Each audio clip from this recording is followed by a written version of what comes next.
আগামী ২৪ ঘন্টার মধ্যে ৫ বিভাগের দু-১ জায়গায় অস্থায়ীভাবে দমকা হাওয়া সহ হালকা থেকে মাঝারি ধরনের বৃষ্টি অথবা বজ্র বৃষ্টি হতে পারে। বিভাগগুলো হচ্ছে রংপুর, রাজশাহী, ঢাকা, খুলনা ও বরিশাল।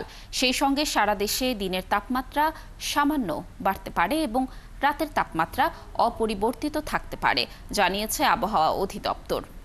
সকাল ৯টা থেকে পরবর্তী ২৪ ঘন্টায় আবহাওয়ার পূর্বাভাস দিয়েছে বাংলাদেশ আবহাওয়া অধিদপ্তর। পূর্বাভাসে বলা হয়েছে, মৌসুমি বায়ু বাংলাদেশের ওপর কম সক্রিয় এবং উত্তর বঙ্গোপসাগরে দুর্বল থেকে মাঝারি অবস্থায় রয়েছে। পরবর্তী ২৪ ঘন্টায় চট্টগ্রাম ও সিলেট বিভাগের অনেক জায়গায় এবং রংপুর, রাজশাহী, ময়মনসিংহ, ঢাকা, খুলনা ও বরিশাল বিভাগের কিছু কিছু জায়গায় অস্থায়ীভাবে দমকা হাওয়া সহ হালকা থেকে মাঝারি ধরনের বৃষ্টি অথবা বজ্র বৃষ্টি হতে পারে।